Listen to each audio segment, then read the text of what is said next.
En 1991, la famille Mendonça a disparu sans laisser de traces d'une ferme isolée à l'intérieur du Minas-Gerais. La police a abandonné l'affaire après des mois de recherches infructueuses. 20 ans plus tard, un jeune journaliste a découvert un tunnel secret sous la propriété. Qu'est-il arrivé à cette famille? Personne n'était préparé à la vérité qui allait éclater après 2 décennies de silence. Le soleil de janvier tapait sur la terre rouge de la Fazenda Primavera lorsque Maria do Carmo, employée de la famille Mendonça depuis plus de 12 ans, arriva au travail ce lundi de 1991. Le portail principal était déverrouillé, chose inhabituelle pour Roberto Mendonça, un homme méticuleux aux habitudes inflexibles. Les chiens de la propriété, toujours bruyants, étaient étrangement silencieux. Doña Elena? Monsieur Roberto, appela Maria en entrant dans la maison principale. Le silence était inquiétant. La table du petit déjeuner était toujours dressée, avec des tasses de café à moitié vides et du pain non consommé. Le sac à main d'Elena était sur le canapé, et les clés de voiture de Roberto sur le porte-clés près de la porte. Tout indiquait que la famille avait soudainement interrompu sa routine. Sur la véranda, les jouets des enfants Pedro, 12 ans, et Julia, 8 ans étaient éparpillés comme s'ils avaient été abandonnés en pleine partie. La Fiat Elba bleue familiale était restée garée dans le garage. On aurait dit qu'ils avaient tous les 4 disparu. Maria courut chez le contremaître Joachim, qui organisa aussitôt une fouille des 200 hectares de la propriété par les employés de la ferme. Aucun signe des Mendonça. Plus tard dans la journée, la police militaire de Barbacena fut appelée. Le chef Augusto Ferreira arriva à la ferme en début de soirée, accompagné de 4 officiers. « Nous allons fouiller chaque recoin de cet endroit », a-t-il assuré, tandis que les agents commençaient à recueillir les déclarations des employés. Roberto Mendonça, 45 ans, était un ingénieur agronome respecté dans la région, connu pour ses techniques innovantes de culture du café. Elena, 38 ans, était enseignante dans la seule école rurale de la région. Le couple avait quitté Sao Paulo pour s'installer au Minas Gerais il y a 5 ans, à la recherche d'une vie plus paisible pour élever leurs enfants. Ils n'avaient pas d'ennemis, insista Maria en larmes. C'étaient des gens bons et généreux.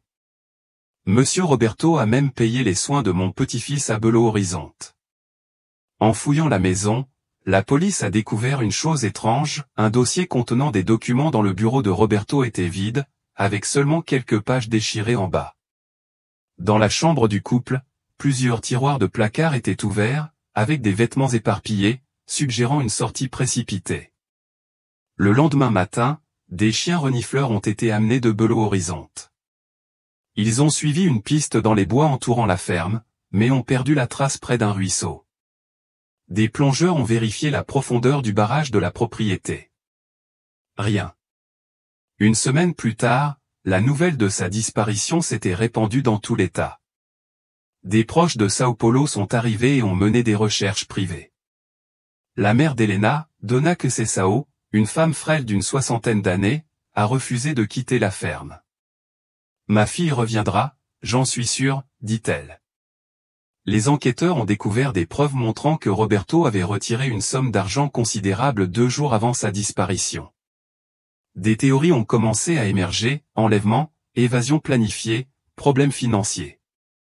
La presse nationale a commencé à couvrir l'affaire, transformant le mystère de la famille Mendonça en obsession dans les années 1990. En examinant l'historique bancaire de Roberto, les enquêteurs ont découvert des virements réguliers vers un compte aux îles Caïmans dans les mois précédant sa disparition. Serait-il impliqué dans quelque chose d'illégal, a demandé le chef de la police lors d'une conférence de presse, semant le doute sur la moralité de l'ingénieur. Les mois passèrent, les recherches furent réduites et l'affaire classée. Les proches retournèrent à leur vie normale, laissant la ferme aux soins de Joachim, qui refusa d'abandonner les lieux, convaincu que les propriétaires reviendraient un jour. Dona Conceição mourut 6 mois plus tard, sans jamais savoir ce qu'il était advenu de sa fille et de ses petits-enfants. L'affaire Mendonça s'ajouta aux milliers de disparitions non élucidées au Brésil. La vie continua dans la petite ville de Serra das Vertentes. La Fazenda Primavera, autrefois connue pour son café primé, commença à être boudée par les habitants. des histoires sur la propriété maudite commencèrent à circuler, malgré l'absence de tout élément surnaturel. Il s'agissait simplement de la peur humaine de l'inconnu, de l'absence de réponse. Pendant ce temps, dans la solitude de la ferme abandonnée, les saisons passaient.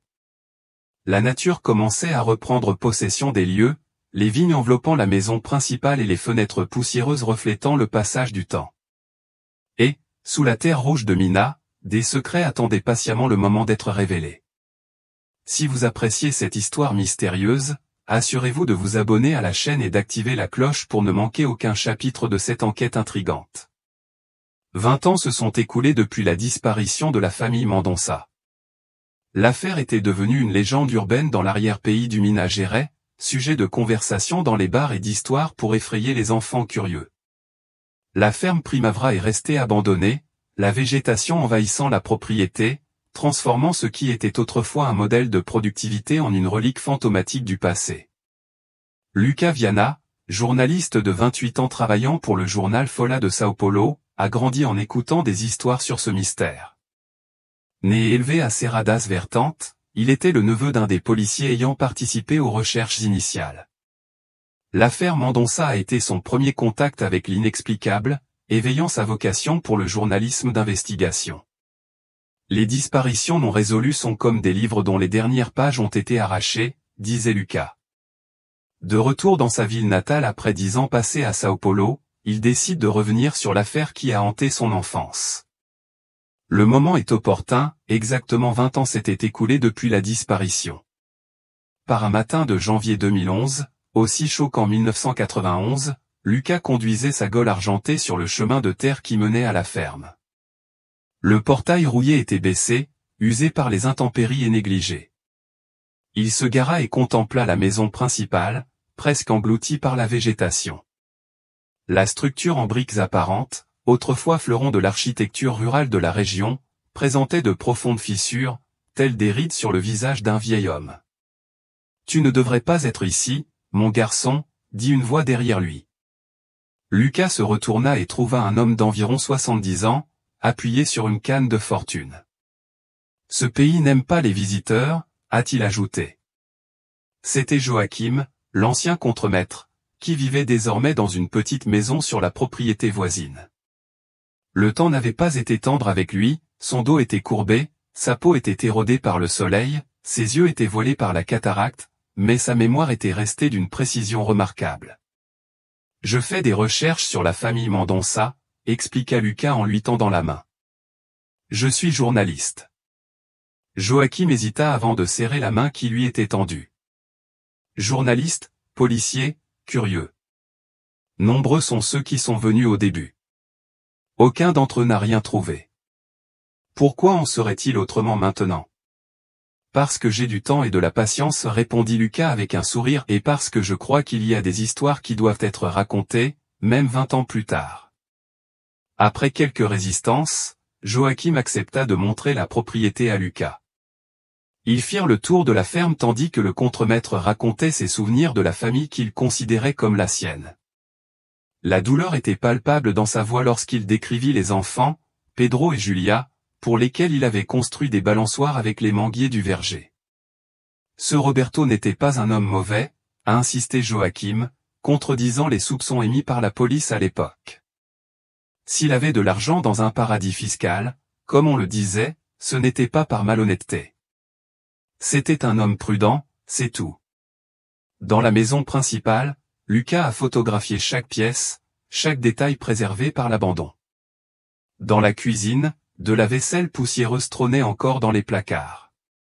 Dans la chambre des enfants, de vieux jouets créaient une scène figée dans le temps, tel un petit musée de la disparition. C'est dans le bureau de Roberto que quelque chose attira l'attention de Lucas. Une étagère portait des traces au sol, suggérant qu'elle avait été fréquemment déplacée. A-t-elle toujours été comme ça, demanda Joachim. Pas que je me souvienne, répondit le contremaître en fronçant les sourcils. Monsieur Roberto ne laissait personne toucher à ses livres. Ensemble, ils ouvrirent la lourde bibliothèque en bois massif, révélant une petite porte à peine visible, peinte de la même couleur que le mur. Elle était fermée à clé. En 20 ans, je n'ai jamais vu cette porte, murmura Joachim, visiblement perturbé.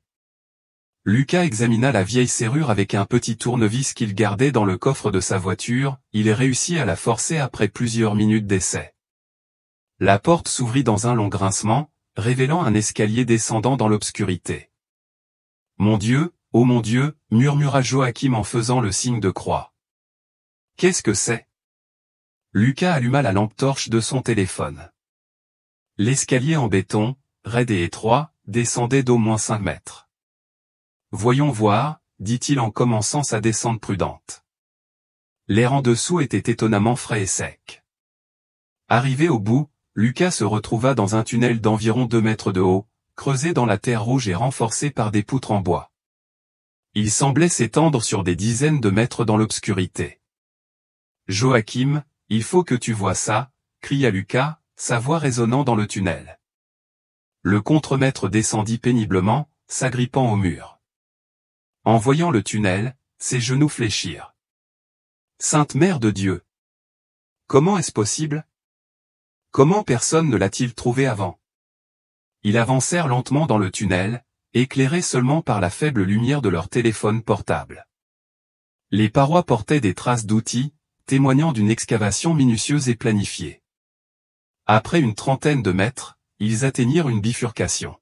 « Où cela mène-t-il » demanda Lucas, plus pour lui-même que pour Joachim. « Cette direction pointe vers le barrage », répondit le contremaître en désignant le tunnel à droite. « Et l'autre direction devrait s'enfoncer dans les bois. » Lucas remarqua quelque chose par terre, un petit objet métallique, partiellement enfoui dans la terre compactée. Il se pencha pour le ramasser.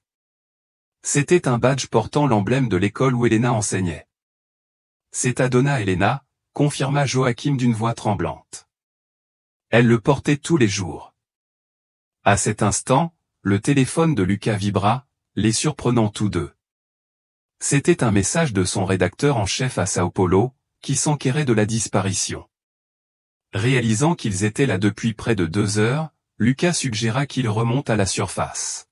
« Nous avons besoin d'équipements adéquats et de personnel supplémentaire », a-t-il déclaré. « C'est plus important que nous l'imaginions. » En sortant du tunnel, la lumière du soir emplit leurs yeux.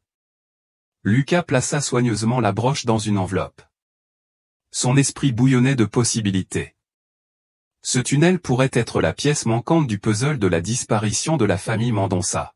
« Tu vas appeler la police ?» demanda Joachim tandis qu'il fermait la porte secrète. Lucas hésita. En tant que journaliste, son instinct lui disait d'enquêter davantage avant d'impliquer les autorités. « Demain » répondit-il finalement. « Il faut d'abord que je comprenne mieux ce que nous avons découvert. » Ce que Lucas ignorait, c'est qu'en déplaçant cette étagère et en ouvrant cette porte, il avait déclenché des événements qui étaient restés en suspens pendant 2 décennies.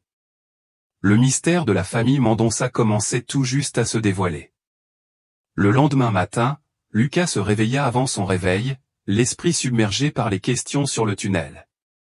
Après un bref appel à son rédacteur en chef, il obtint un délai d'1 semaine pour enquêter exclusivement sur l'affaire Mendonça. La découverte du tunnel secret pourrait lui valoir un article de couverture, voire un prix de journalisme. Sa première destination fut le bureau d'état civil municipal de Serra das Vertentes. Ce vieux bâtiment, avec son sol carrelé et ses ventilateurs de plafond tournant lentement, abritait les archives de la ville depuis 1920. « J'ai besoin d'informations sur la Fazenda Primavera », expliqua Lucas à l'employé, une femme aux cheveux gris qui l'observait par-dessus ses lunettes de lecture. « L'affaire Mendonça », murmura-t-elle. « Je travaillais ici quand il y avait des troubles en ville. » Dans les archives poussiéreuses, Lucas a découvert que la ferme avait été achetée par Roberto Mendonça en 1986 à un agriculteur en faillite nommé Antenor Coimbra. Auparavant, la propriété appartenait à la même famille depuis des générations. « Est-ce que cet Antenor est toujours en vie ?» demanda Lucas. « Il vit dans une ferme près d'Ibertioga », répondit l'employé. Un vieil homme amer. Il a tout perdu au jeu, paraît-il. Au commissariat local, l'accès au dossier a été étonnamment facile. Le chef de la police actuel, Marcos Haddad, avait récemment été muté de Juiz de Fora et n'avait aucun lien affectif avec cette affaire. Tout est là, mais vous ne trouverez pas grand-chose, a averti Haddad. L'enquête a été un fiasco. Le chef Ferreira était compétent, mais sans corps, sans témoin, impossible d'avancer. Lucas a photographié chaque page des rapports de police. Des détails lui ont sauté aux yeux, des déclarations contradictoires concernant une voiture inconnue repérée sur la route de la ferme quelques jours plus tôt, le compte aux îles Caïmans, qui n'a jamais été consulté après la disparition, le fait que le téléphone de la ferme avait été utilisé à 3h17 du matin le jour de la disparition pour un appel de 2 minutes vers un numéro à Sao Paulo. Dans l'après-midi, Lucas se rendit à Ibertioga à la recherche d'Antenor Coimbra. La ferme était modeste, entourée d'une plantation de manioc. L'ancien propriétaire de la Fazenda Primavera avait 83 ans, mais il gardait l'œil vif de celui qui connaît les secrets du terroir. Mendonça était un étranger, dit Antenor en tirant sur une cigarette à la paille. Il a payé le double de la valeur de la ferme. Cash, valise pleine. Personne ne remet en question l'origine quand on est fauché. Connaissiez-vous bien la propriété? Connaissiez-vous les tunnels? Demanda Lucas. Le vieux fermier se raidit. Quel tunnel? Lucas expliqua sa découverte, omettant certains détails. La réaction d'Antenor fut troublante, un rire sec, presque spasmodique. Primavera a toujours eu des secrets, dit-il finalement. Mon grand-père racontait des histoires de cachettes datant de l'époque des Bandeirantes. Je n'y ai jamais cru, je n'ai jamais cherché. Vous avez vendu la ferme à Mendonça en 1986, mais ils n'ont disparu qu'en 1991, 5 ans plus tard. Pourquoi pensez-vous qu'ils auraient construit un tunnel? Antenor écrasa lentement sa cigarette. Qui a dit qu'il l'avait construite? De retour à Serra das Vertentes, Lucas rejoignit Maria do Carmo, une ancienne employée de la famille. À 72 ans, elle vivait avec son fils dans une maison simple à la périphérie de la ville. Le temps avait déformé son corps, mais son regard sombre restait alerte. Je n'ai jamais cru qu'il s'était enfui, dit Maria en versant du café fort dans des tasses en porcelaine. Donna Helena aimait trop ses enfants pour les arracher ainsi à l'école et à leurs amis, sans leur dire au revoir. ChatGPT a dit. Avez-vous remarqué quelque chose d'étrange dans les semaines précédant la disparition? Maria hésita, comme si elle pesait ses mots. Monsieur Roberto était agité, il recevait des appels qui le rendaient nerveux. Un jour, je suis venu lui apporter un café au bureau, et il a raccroché aussitôt, blanc comme un linge. Et Helena, inquiète pour son mari, je l'ai entendu demander, combien de temps encore, Roberto? Il a répondu quelque chose comme, jusqu'à ce qu'on en soit sûr. Je pensais que c'était un problème d'argent. Lucas lui montra la photo de la broche trouvée dans le tunnel. Les larmes montèrent aux yeux de Maria. C'était un cadeau de Donna Helena, offert par les élèves pour la fête des enseignants. Au crépuscule, Lucas retourna à la ferme Primavera avec l'équipement nécessaire, des lampes de poche puissantes, un appareil photo professionnel et un détecteur de métaux emprunté à un ami archéologue. Joachim l'attendait à la porte effondrée. Je n'en ai parlé à personne, lui assura le contremaître. Mais je n'ai pas dormi en y pensant. Ils redescendirent dans le tunnel. Avec un éclairage adéquat, ils purent distinguer des détails jusque-là imperceptibles, des empreintes de mains sur les murs, des traces de pas gravées dans le sol argileux, une flèche grossièrement sculptée dans le bois d'une des poutres de soutènement.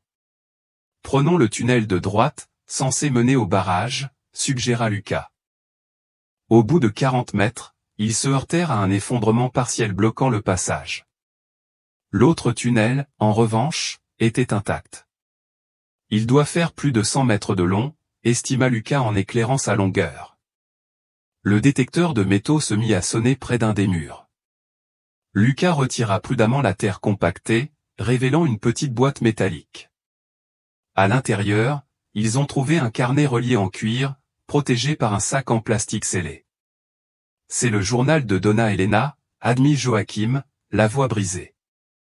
Lucas ouvrit soigneusement le carnet. Les pages jaunies étaient encore lisibles. La dernière inscription était datée du 13 janvier 1991, 2 jours avant la disparition. Roberto insiste pour que nous partions demain soir.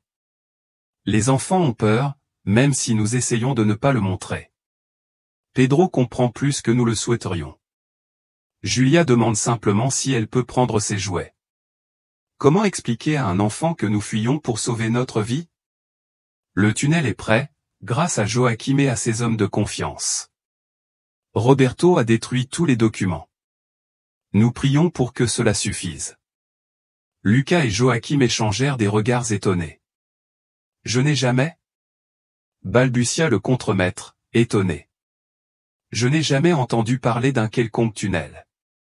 Je n'ai jamais participé à sa construction. Pourquoi a-t-elle écrit ça? En poursuivant le tunnel, ils atteignirent une petite chambre creusée d'environ 3 mètres carrés. Au sol, ils découvrirent d'autres objets, une lampe de poche rouillée, des boîtes de conserve, une gourde vide, une trousse de premiers secours moisillée, plus inquiétant encore, une poupée de chiffon que Joachim identifia comme appartenant à la petite Julia. Il s'apprêtait à fuir, conclut Lucas. Mais où aller? Et puis, à qui appartenait ce tunnel? Le faisceau de la lampe de poche éclairait quelque chose sur le mur du fond, un dessin d'enfant réalisé à la craie de couleur. Une maison, 4 bonhommes allumettes représentant la famille, et un 5e personnage, plus grand, portant ce qui semblait être un chapeau. Au-dessus de ce personnage, dans une écriture enfantine et tremblante, était écrit « L'homme qui vient nous chercher ». Un frisson parcourut l'échine de Lucas. Qui était cet homme? Pourquoi la famille Mendonça avait-elle besoin de le fuir? Et, surtout, où menait ce tunnel avant l'effondrement? Lorsqu'il quitta la ferme, il était déjà tard dans la nuit, et Lucas avait plus de questions que de réponses. Le mystère commençait à peine à s'éclaircir, et chaque révélation apportait de nouvelles complexités.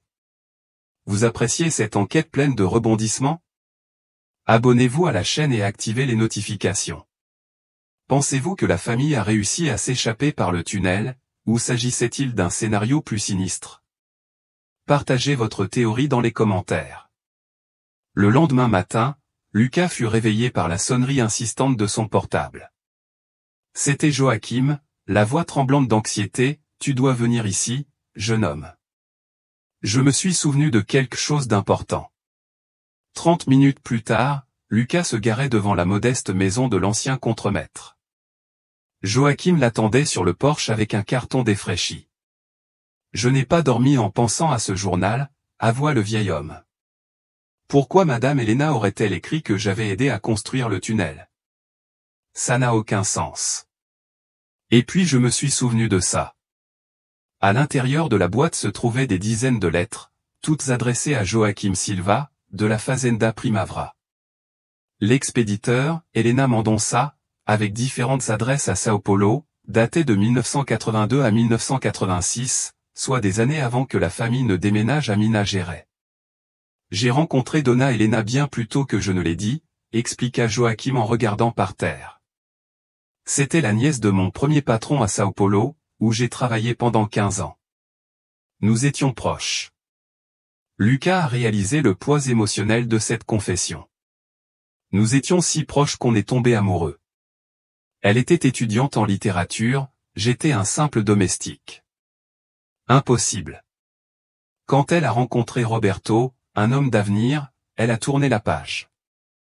Je suis retourné au Minas Gerais, à mes racines. Les lettres révélaient une histoire complexe, Elena n'oublia jamais Joachim.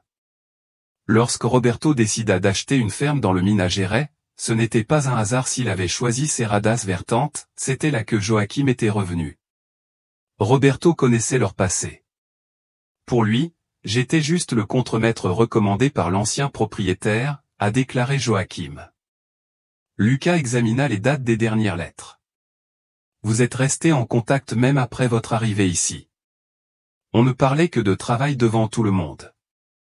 Mais parfois, quand Roberto était en voyage, on se retrouvait pour se remémorer des souvenirs. Rien que des mots. Je le jure. Lucas a mentalement relié les points. Dans son journal, Elena mentionne que Joachim et des hommes de confiance ont construit le tunnel. Qui seraient ces hommes, demanda-t-il. Joachim soupira profondément. J'ai 2 neveux qui travaillaient occasionnellement à la ferme. Ils vivent maintenant à Belo Horizonte, et il y avait Roré, décédé l'année dernière. Nous étions proches, certes, mais nous n'avons jamais construit de tunnel. Pourquoi écrirait-elle ça? Peut-être comme un code, suggéra Lucas. S'il craignait que le journal soit retrouvé, il aurait pu utiliser les noms de personnes de confiance pour protéger l'identité des véritables personnes impliquées. Cet après-midi-là, dans les archives du journal local, Lucas fit une découverte troublante. 3 mois avant la disparition de la famille Mendonça, le corps d'un homme non identifié avait été retrouvé sur les rives du Rio das Mortes, à 20 km de la ferme. Cause du décès, 2 coups de feu tirés à bout portant. L'affaire ne fut jamais résolue. À la morgue municipale, Lucas parvint à accéder à d'anciens dossiers. La description de l'homme non identifié attira son attention, environ 50 ans, un nonagénaire, une cicatrice au visage allant de l'œil gauche à la bouche et un tatouage d'encre sur l'avant-bras droit. De retour au poste de police, il a montré le dossier au chef Haddad. Y a-t-il une chance de relier cette affaire à la disparition des Mendonça à l'époque? Peu probable, répondit Haddad après avoir examiné les documents. Il s'agissait de commissariats différents, d'équipes différentes. En 1991, la communication entre les commissariats était mauvaise. Intrigué par le tatouage d'encre, Lucas s'est renseigné sur le parcours professionnel de Roberto Mendonça. Avant de devenir ingénieur agronome, Roberto a servi dans la marine pendant 10 ans à la fin des années 1960, sous la dictature militaire. Ce soir-là, Lucas retrouva Joachim à la cafétéria de la gare routière, un endroit discret où il ne serait pas reconnu. Il leur montra ses découvertes. Roberto n'a jamais évoqué son passé dans la marine, a déclaré Joachim. Il en parlait rarement, mais je me souviens qu'il avait mentionné qu'il connaissait la navigation par étoile. Je pensais que c'était une connaissance théorique.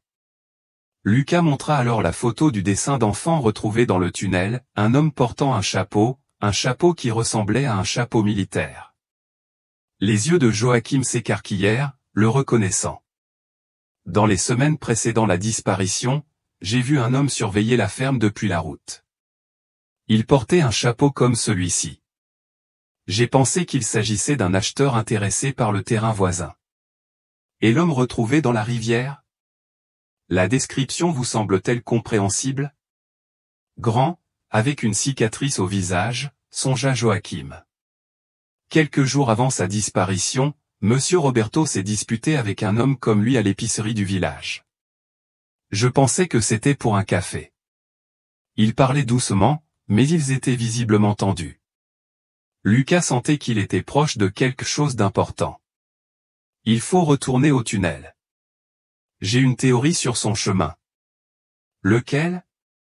Si j'ai raison à propos du passé de Roberto Mendonça, un passé qu'il a tenté d'enterrer, mais qu'il a retrouvé il y a 20 ans, quel pourrait être ce passé mystérieux? Quel secret cachait-il de son service dans la marine, pendant la dictature? Et pourquoi quelqu'un s'en prendrait-il à sa famille tant d'années plus tard? Imaginez ce qui s'est passé? Partagez votre théorie dans les commentaires. Le lendemain matin, Lucas se rendit à Belo Horizonte pour rencontrer les neveux de Joachim. L'aîné, Antonio, travaillait comme agent de sécurité dans un centre commercial de la capitale du Minas Gerais. À 55 ans, il portait les stigmates d'une vie de dur labeur.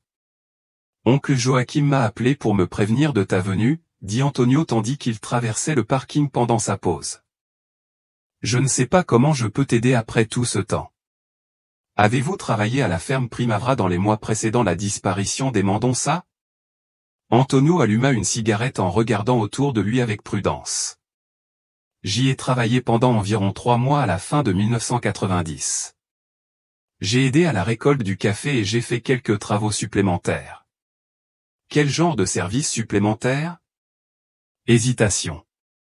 Monsieur Roberto payait bien pour des descriptions détaillées. Il travaillait de nuit, pour ainsi dire. Lucas sentait qu'il était proche de quelque chose d'important. Des travaux de nuit liés aux fouilles? L'homme tira une longue bouffée de sa cigarette, comme s'il cherchait du courage dans la fumée. Écoutez, Ça fait 20 ans. Je ne pense pas que ce soit une mauvaise idée de vous le dire maintenant. Monsieur Roberto nous a engagés, mon frère, Roré et moi, pour un travail spécial. Pendant 3 semaines, nous avons creusé de nuit. Il a dit que c'était une cave souterraine, une surprise pour l'anniversaire de sa femme. Mais ce n'était pas une cave à vin, conclut Lucas. Je m'en suis rendu compte quand la fouille a dépassé 30 mètres et a commencé à se ramifier. Personne ne construit une cave à vin comme ça. Quand je l'ai interrogé, il m'a dit que c'était une assurance contre la tempête qui approchait. Je l'ai pris pour un fou, mais c'était une bonne affaire. Et tu as fini le travail? Antonio a jeté le mégot de cigarette par terre et a marché dessus. Non. Un soir, en arrivant au travail, Monsieur Roberto discutait avec un homme que nous n'avions jamais vu au grand, avec une cicatrice au visage mais il se disputait à voix basse.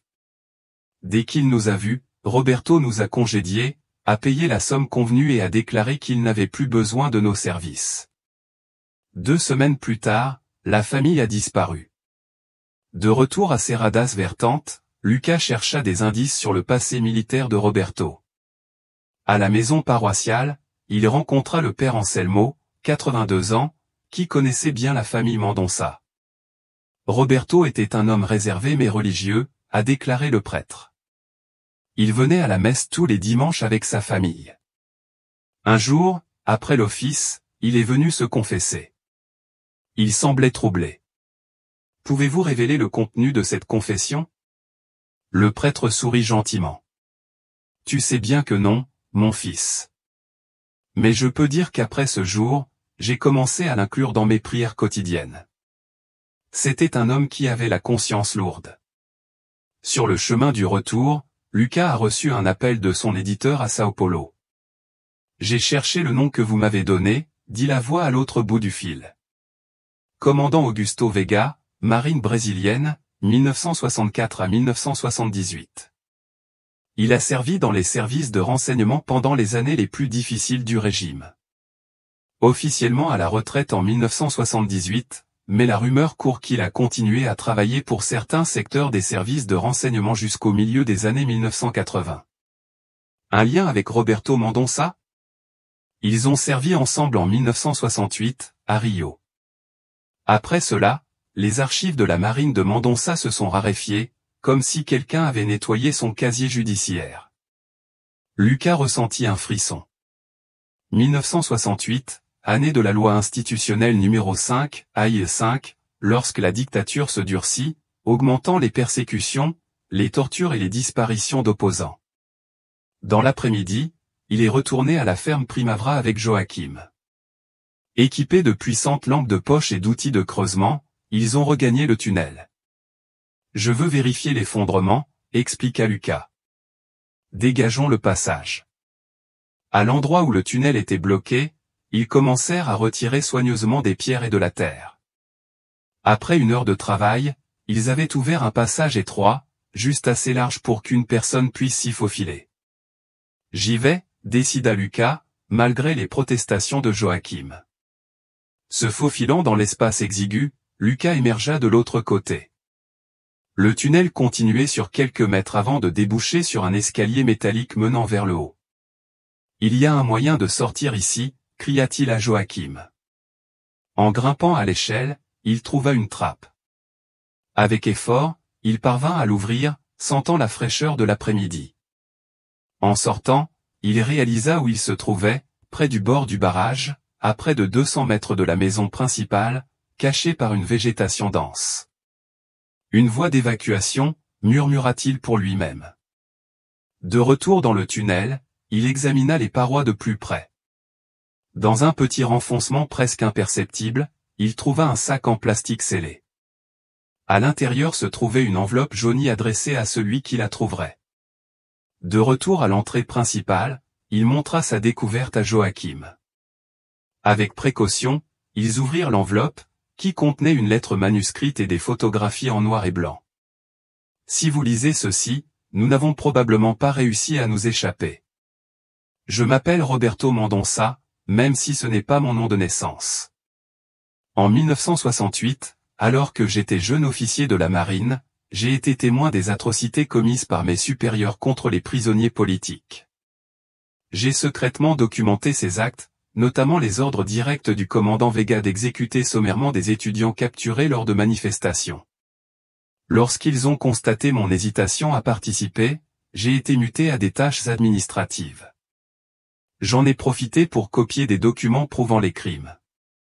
En 1970, j'ai simulé ma propre mort dans un accident de voiture et pris une nouvelle identité. J'ai rencontré Elena, nous avons construit une vie et avons eu nos enfants. Pendant 21 ans, j'ai vécu en paix. Jusqu'à ce qu'il y a 3 mois, je reconnaisse Vega à Belo Horizonte lors d'une foire agricole. Il m'a reconnu aussi. Une semaine plus tard, un de ses anciens subordonnés est arrivé à Serradas Vertente pour m'interroger. J'ai réussi à l'intercepter avant qu'il n'atteigne les autorités locales. L'affrontement s'est soldé par sa mort, un fardeau que je porterai à jamais. Je sais que Vega ne renoncera pas. Nous avons construit ce tunnel comme voie de fuite. Les photographies et microfilms ci-joints documentent les crimes de la dictature, y compris la localisation des corps des personnes politiquement disparues. Si nous ne survivons pas, j'espère que ces preuves parviendront aux autorités compétentes, maintenant que nous vivons en démocratie. Si vous avez retrouvé notre famille vivante, veuillez garder le secret. Si vous n'avez trouvé que ce document, honorez la mémoire de ceux qui sont morts pour la vérité. Roberto. Daniel Almeida Campos, Lucas et Joachim ont observé les photographies avec horreur, images de séances de torture, de corps transportés, de documents officiels avec des ordres explicites d'éliminer les opposants au régime, de microfilms conservés dans une petite boîte métallique. ChatGPT a dit. Il s'est caché toutes ces années. Et Elena, le savait-elle, demanda Lucas. Apparemment, oui.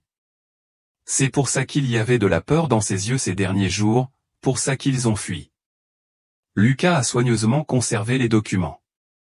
Il nous faut maintenant découvrir où ils sont allés et ce qui leur est arrivé. De retour en ville, une surprise l'attendait. Le chef Haddad le rejoignit à l'hôtel. Nous devons parler en privé, a déclaré le policier avec une expression sérieuse. J'ai reçu un appel de Brasilia aujourd'hui. Quelqu'un d'important veut savoir pourquoi vous remuez l'affaire Mendonça. Comment le saviez-vous? C'est bien là le problème, répondit Haddad en regardant autour de lui avec suspicion. Personne ne devrait le savoir, à moins de regarder encore. Un frisson parcourut l'échine de Lucas. Même après tant d'années, après la redémocratisation et les commissions de vérité, le sombre passé de la dictature projetait encore son ombre sur le présent. Qui a appelé de Brasilia? Un certain général Vega, à la retraite, mais apparemment assez influx pour effrayer mon supérieur. Lucas déglutit difficilement. Augusto Vega, désormais général, toujours en vie, toujours puissant et conscient que quelqu'un déterrait des secrets qu'il préférait garder enterrés. Êtes-vous choqué par la tournure des événements? Qu'est-il arrivé à la famille Mendonça après sa fuite par le tunnel? Ont-ils réussi à échapper à l'ancien commandant Vega, ou ont-ils connu un destin tragique? Partagez vos théories dans les commentaires. Lucas n'a pas pu dormir cette nuit-là. La révélation que le général Vega était au courant de son enquête a transformé un mystère du passé en menace actuelle. À l'aube, il a remarqué une voiture noire garée de l'autre côté de la rue, avec 2 hommes portant des lunettes de soleil surveillant l'entrée de l'hôtel. Nous sommes surveillés, a déclaré Lucas au téléphone à son rédacteur en chef à Sao Paulo. J'ai besoin d'un plan B. Venez ici immédiatement, a répondu le rédacteur en chef, et apportez tout ce que vous avez trouvé. Avant de partir, Lucas a numérisé tous les documents et les a envoyés à son adresse courriel personnelle ainsi qu'à l'éditeur. Il a placé les originaux dans une enveloppe scellée, qu'il a remise à Joachim avec des instructions précises. S'il m'arrive quelque chose, remettez ceci au ministère public fédéral à Belo Horizonte. À la gare routière, en attendant le bus pour Sao Paulo, Lucas remarqua les mêmes hommes dans la voiture noire qu'il observait de loin. Il changea ses plans à la dernière minute et prit un billet pour Juiz de Fora au lieu de Sao Paulo. La paranoïa lui semblait désormais une précaution nécessaire. À Juiz de Fora, il logea dans un hôtel modeste, payant en espèces. De là, il appela Maria do Carmo. Donna Maria, j'ai besoin d'en savoir plus sur les derniers jours de la famille. Vous souvenez-vous si Elena a mentionné un endroit où ils allaient? Des proches, des amis? Elle n'a jamais rien dit directement, a répondu la vieille femme. Mais je me souviens d'avoir entendu Pedro, le garçon, demander s'il y avait une plage. Donna Elena a répondu quelque chose comme « Oui, mon fils, on verra la mer ». Cette information apparemment anodine éveilla une lumière dans l'esprit de Lucas. Roberto avait servi dans la marine à Rio de Janeiro. Il y avait peut-être des contacts, des gens qui l'aideraient à disparaître à nouveau. À l'aide d'un ordinateur installé dans un cybercafé local, Lucas a consulté les journaux de Rio de Janeiro de janvier et février 1991. Après des heures de recherche, il a trouvé un court article sur un incendie à Angra dos Reis, 2 semaines après la disparition des Mendonça. 3 corps ont été retrouvés, carbonisés au point d'être méconnaissables. Les victimes ont été identifiées comme étant un couple et un enfant, des vacanciers du Minas Gerais. Un enfant, murmura Lucas, pas deux. Son enquête a été interrompue par un appel de Joachim. Ils sont entrés par effraction chez moi, dit le contremaître d'une voix tremblante. Ils ont tout retourné. L'enveloppe est en sécurité. Je l'ai gardée dans un endroit que je suis le seul à connaître. Mais ils ont laissé un message, certains secrets doivent rester enfouis. Est-ce que tu vas bien? Ouais. Je n'étais pas à la maison, mais j'ai peur, mon garçon. C'est plus grand que nous. Lucas acquiesça. Reste chez un proche quelques jours. Ne dis à personne où tu es. De retour à Serra das Vertentes le lendemain, Lucas rejoignit le père Anselmo. Le vieux prêtre semblait attendre son retour. Je savais que vous me poseriez d'autres questions, dit le prêtre. Et j'ai prié pour avoir la sagesse de savoir ce que je peux ou ne peux pas révéler. Père, des gens sont en danger. J'ai besoin de savoir tout ce que vous savez sur le sort de la famille Mendonça. Le prêtre soupira profondément. Le secret de la confession est absolu, mais je peux parler de ce que j'ai vu hors du confessionnal. Il ouvrit un tiroir et en sortit un petit livre de prière. Entre les pages se trouvait une carte postale de Paraty, sans message écrit, juste la signature, JM, et une date, 12 mars 1991, près de 2 mois après la disparition. Je pensais que c'était celui de Julia Mendonça, a expliqué le prêtre. L'écriture était enfantine. Je l'ai reçue par courrier. Je n'en ai jamais parlé à la police, car, à l'époque, je craignais encore pour leur sécurité. Lucas étudia la carte. Tu crois qu'ils ont réussi à s'échapper?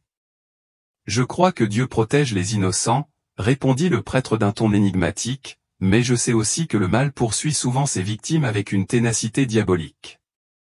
En quittant le presbytère, Lucas remarqua la même voiture noire garée à un pâté de maison plus loin. Au lieu de fuir, il décida de l'affronter. Il s'approcha directement du véhicule. La vitre s'abaissa, révélant un homme d'âge moyen aux cheveux gris et au regard froid.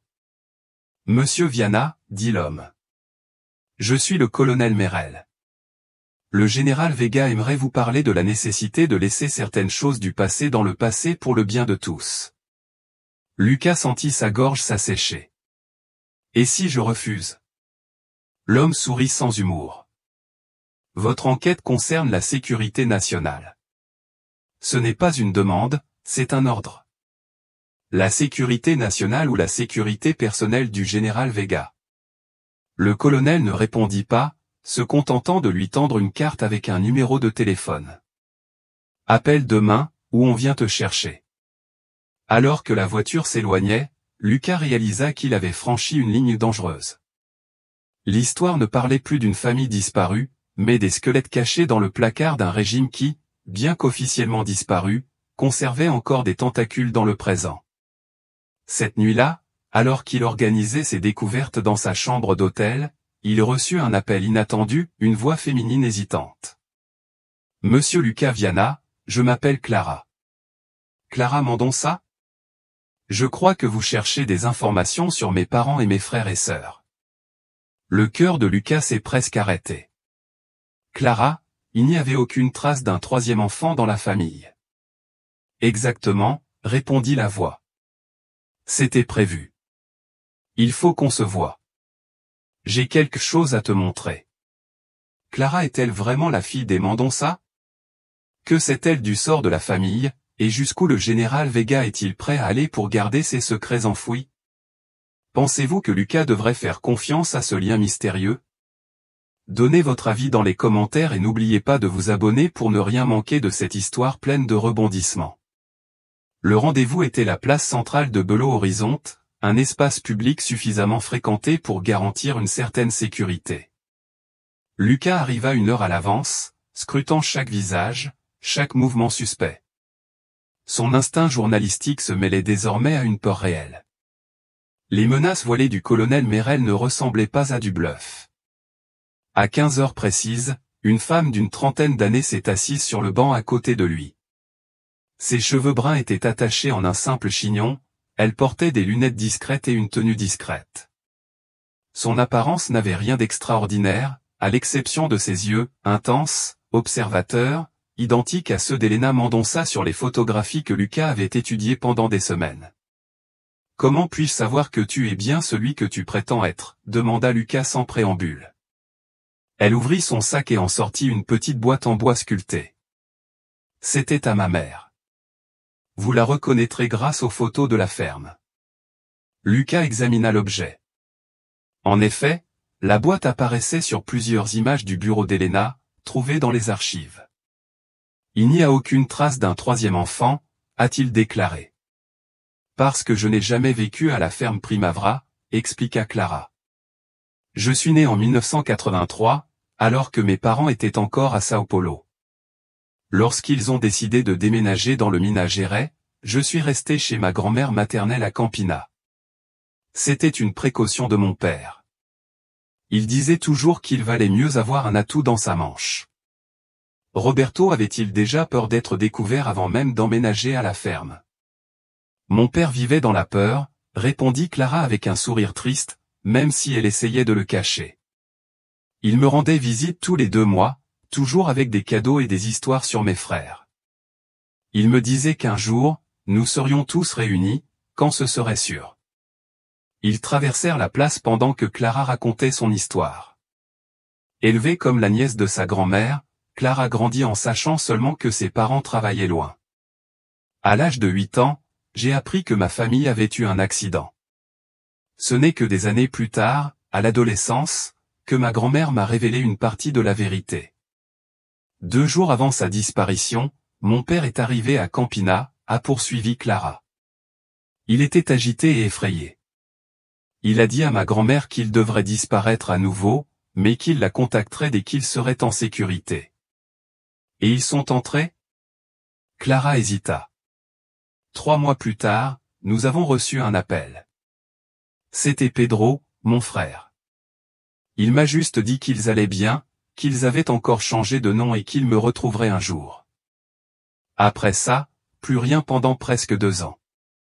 Et puis une lettre de ma mère, sans adresse de retour, sans précision sur le lieu, disant simplement que Julia était malade, qu'ils avaient besoin d'un médecin spécialiste, mais qu'ils avaient peur d'utiliser de faux documents dans un grand hôpital.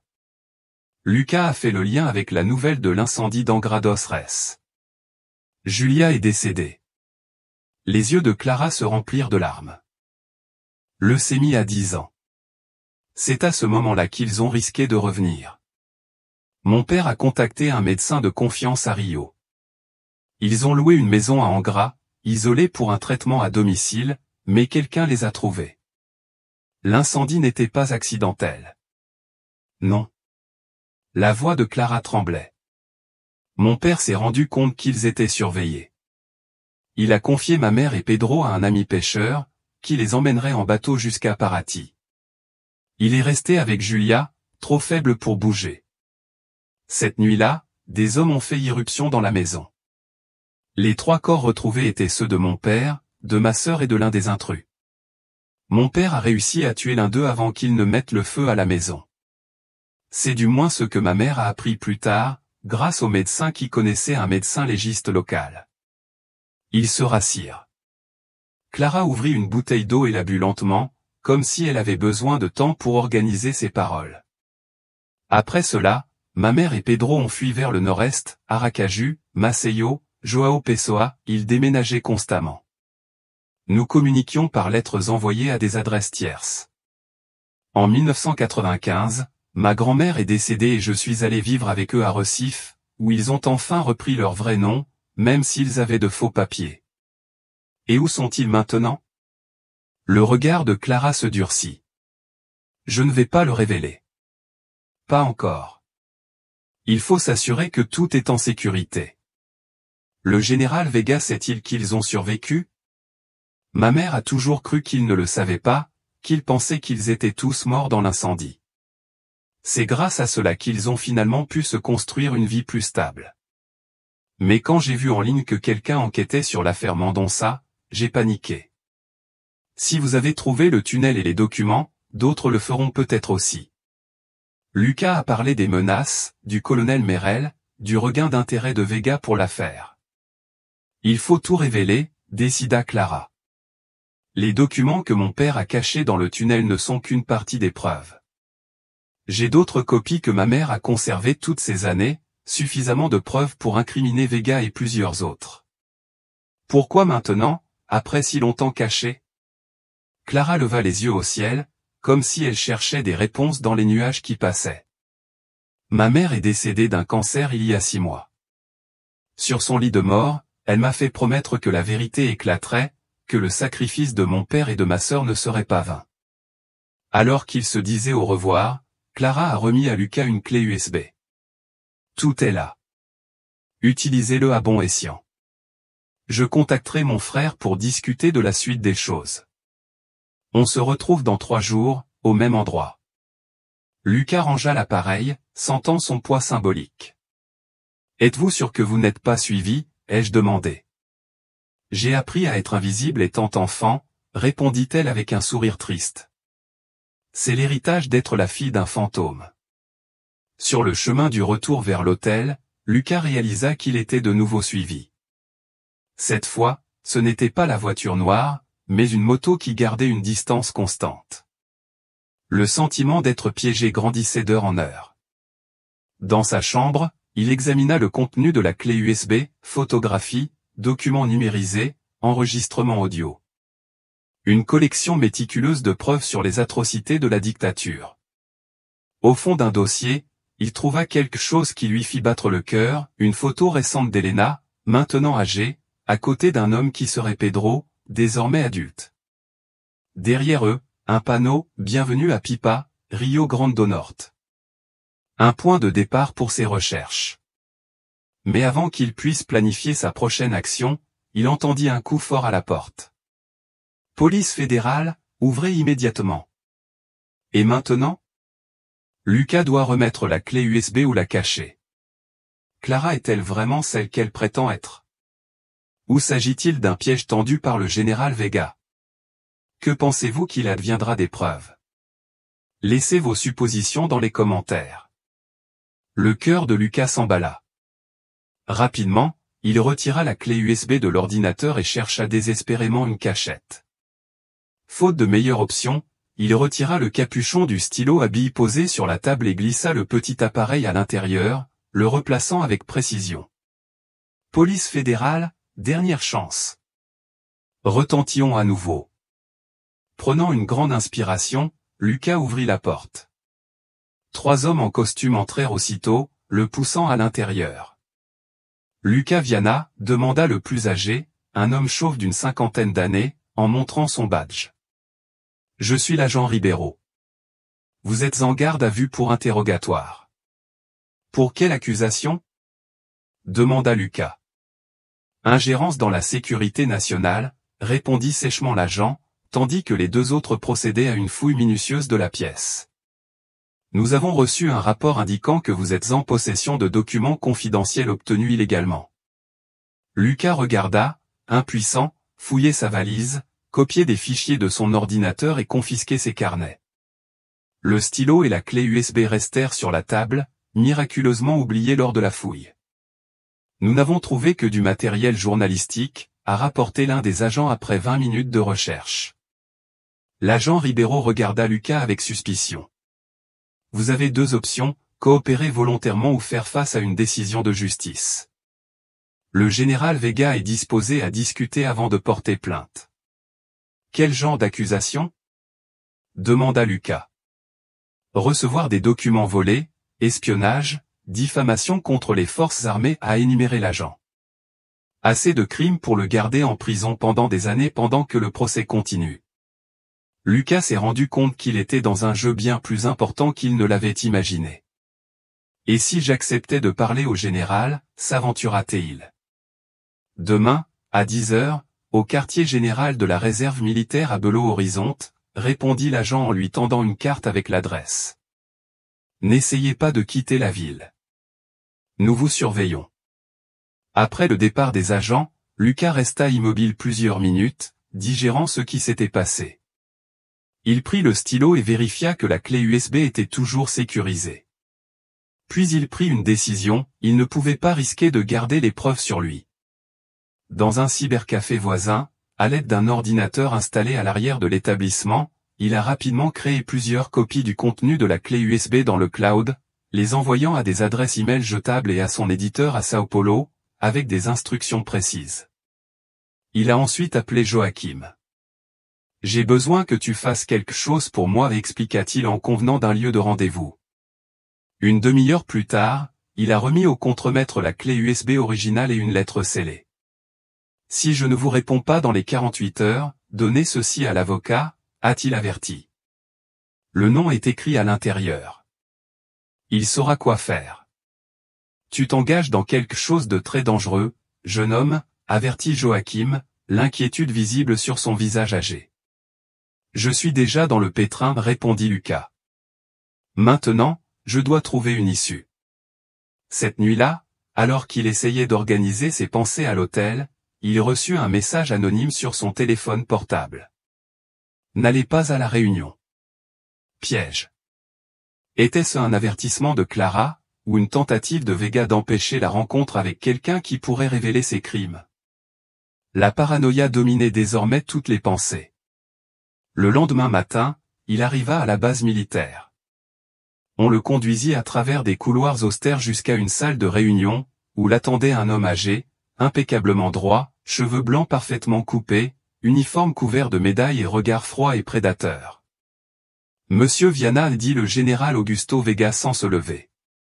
Merci d'avoir accepté mon invitation. Je n'avais pas vraiment le choix, répondit Lucas. Nous avons toujours le choix. La question est d'en calculer les conséquences. Vega a indiqué la chaise devant lui. Asseyez-vous. J'aimerais discuter de votre enquête journalistique. Lucas s'assit, l'air neutre. Je fais juste mon travail. La disparition de la famille Mendonça reste un mystère qui intrigue de nombreux Brésiliens. Certains mystères devraient le rester, répondit Vega, s'inspirant de raisons qui dépassent l'entendement des civils, comme les raisons de persécuter et potentiellement d'assassiner une famille innocente. Une lueur dangereuse traversa le regard du général. Méfiez-vous des accusations infondées, jeune homme. Roberto Mendonça, ou plutôt Daniel Campos, n'était pas celui que vous croyez. C'était un traître qui a volé des documents confidentiels, compromettant des opérations vitales pour la sécurité nationale. Des opérations qui incluaient la torture et l'exécution d'étudiants désarmés. Vega frappa la table avec une force surprenante pour un homme de son âge. Nous étions en guerre, une guerre silencieuse contre la subversion communiste qui menaçait de détruire notre patrie. Les générations actuelles, choyées par la démocratie que nous avons bâtie, ne comprennent pas les sacrifices nécessaires. Lucas comprit qu'il n'avait pas seulement en face de lui un militaire de la dictature, mais un homme qui croyait sincèrement à la justification de ses crimes. Cela le rendait encore plus dangereux. « Qu'est-ce que tu veux exactement de moi ?» demanda Lucas. « Je veux que vous compreniez le concept de dommages collatéraux, » répondit Vega, retrouvant son calme. « Votre enquête peut paraître anodine, mais la révélation de certains événements du passé a des conséquences sur le présent. Des personnalités importantes, des institutions respectables. Et si je refusais d'enterrer cette histoire? Le général sourit froidement. Alors peut-être deviendrez-vous vous-même un nouveau mystère non résolu. La menace flottait dans l'air comme une fumée toxique. Lucas gardait le regard fixe, son esprit s'emballant, évaluant ses options. À qui Lucas devait-il faire confiance? Clara est-elle vraiment la fille des Mendonça, ou travaille-t-elle pour Vega? Et comment notre journaliste parviendra-t-il à échapper à cette situation de plus en plus dangereuse? Je crois que nous sommes dans une impasse, général, dit Lucas avec un calme qu'il n'avait jamais ressenti auparavant. Vous avez le pouvoir de me menacer, mais j'ai des informations qui pourraient ruiner votre réputation. Vega rit, un son sec comme des feuilles mortes. Quelles informations? Les fantasmes d'un traître. Des documents qui pourraient facilement être déclarés faux. Et les enregistrements, s'aventura Lucas, observant attentivement la réaction du soldat. Le léger tremblement dans la main du général confirma ses soupçons. Vega ne sait pas exactement ce que Lucas possède. Des copies des documents et des preuves sont déjà entre de bonnes mains, a poursuivi Lucas, avec instruction de les lui remettre s'il m'arrive quelque chose. Le vieux soldat étudia Lucas pendant un long moment. Impressionnant. Tu lui ressembles comme deux gouttes d'eau, tu sais? Daniel avait la même arrogance juvénile, cette croyance naïve que la vérité triomphe toujours. La vérité finit par éclater, général. Plus on l'enfouit, plus sa révélation est dévastatrice.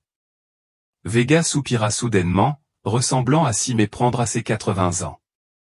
Tu ne comprends vraiment pas. Il n'a jamais été question de moi. Il s'agissait du pays, des institutions qui doivent maintenir leur autorité. Les institutions fondées sur le crime et le mensonge ne méritent pas de survivre. Tellement idéaliste. Vega secoua la tête. Proposons un marché.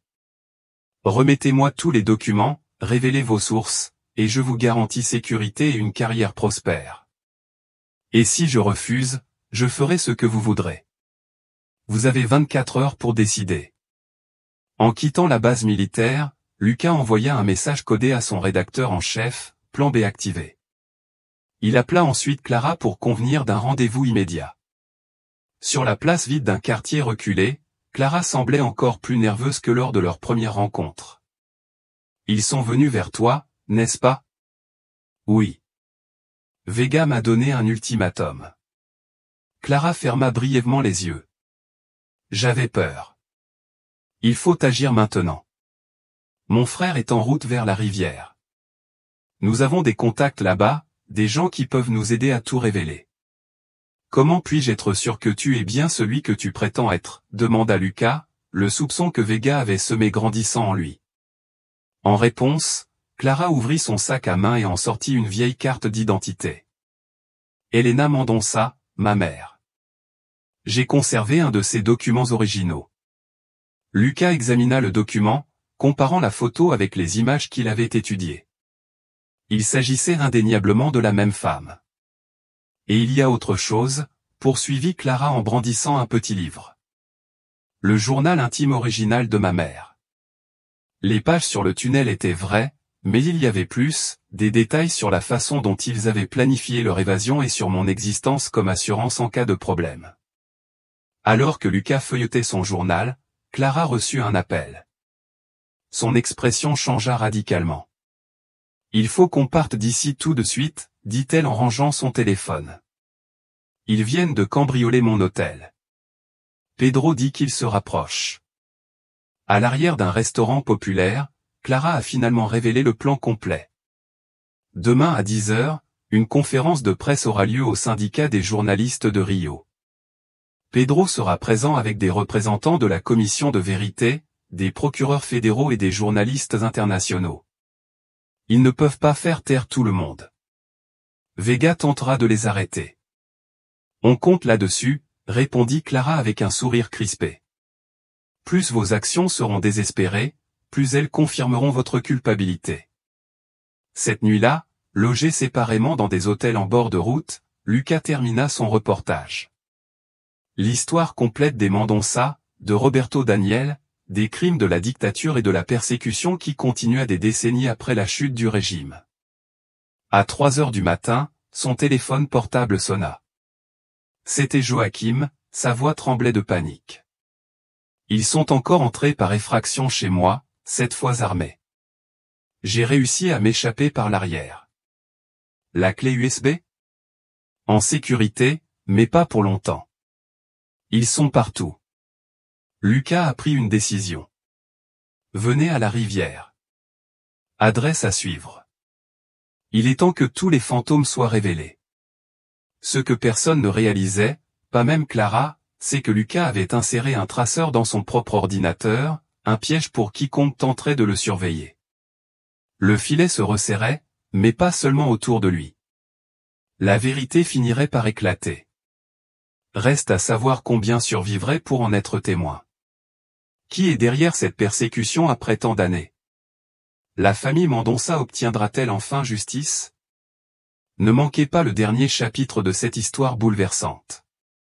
Et si vous n'êtes pas encore abonné à la chaîne, abonnez-vous dès maintenant pour ne rien manquer de nos histoires basées sur des faits réels.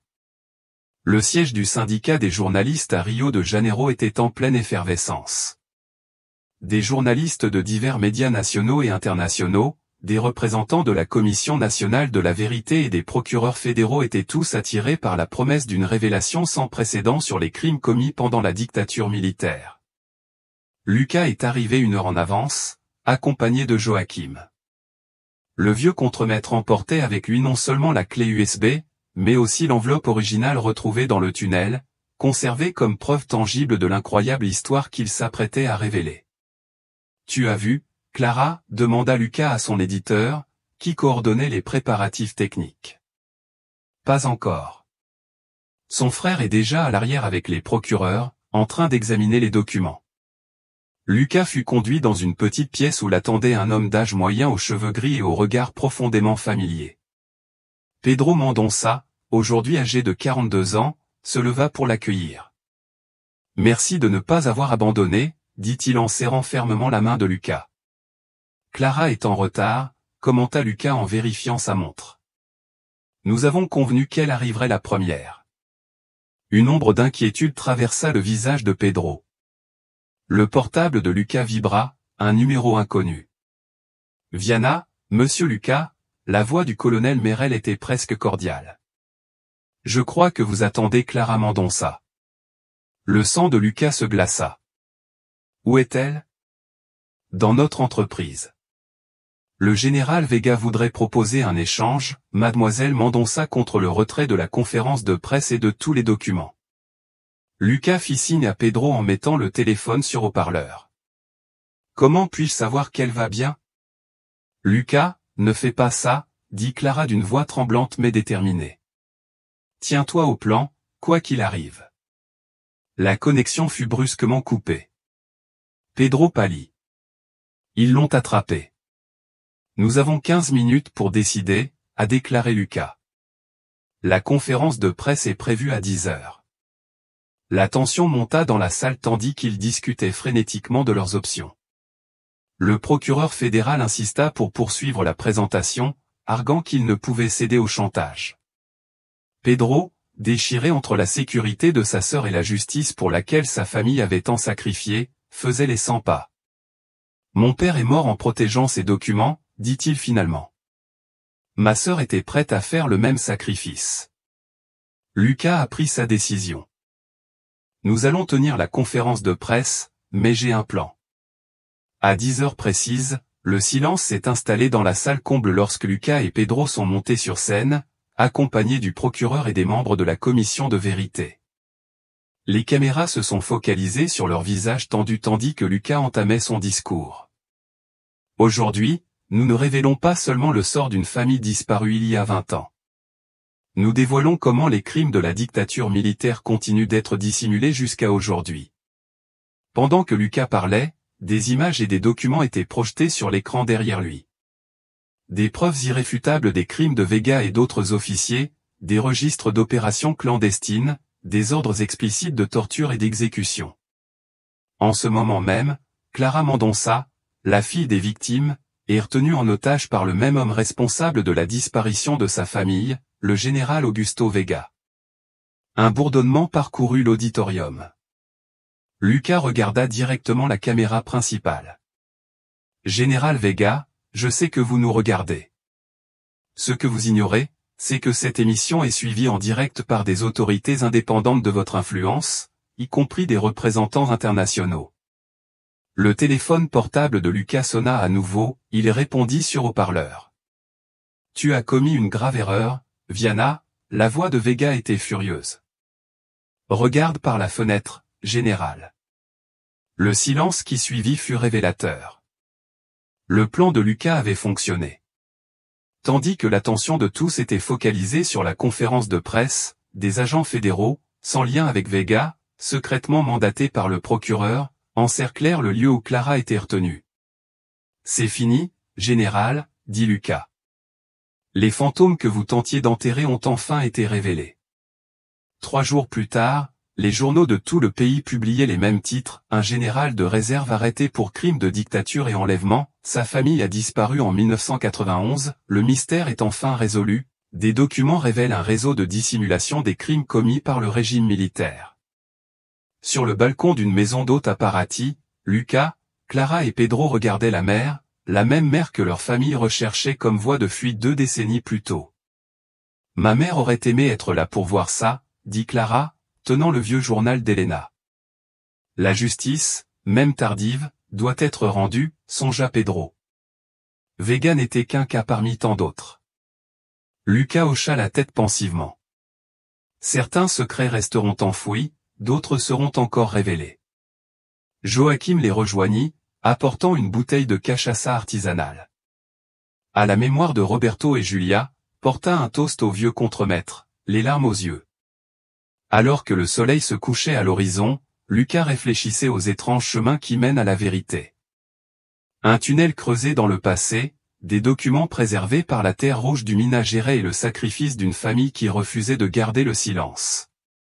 L'histoire de Mendonça était enfin achevée, non pas avec une fin heureuse, mais avec une réconciliation tant attendue. Et dans les derniers mots du journal d'Elena, que Clara lut alors à voix haute au petit groupe, la vérité est comme l'eau, elle trouve toujours un chemin, peu importe le nombre de barrages qui tentent de la retenir. C'est cette vérité qui, 20 ans plus tard, émergea des profondeurs de la Terre par un tunnel reliant non seulement 2 points physiques, mais aussi le passé au présent, permettant aux fantômes de trouver enfin la paix. Cette histoire vous a-t-elle marqué? Partagez dans les commentaires ce qui vous a le plus surpris dans cette incroyable aventure. Et n'oubliez pas de vous abonner à la chaîne pour découvrir d'autres histoires inspirées d'événements réels qui ont façonné notre pays.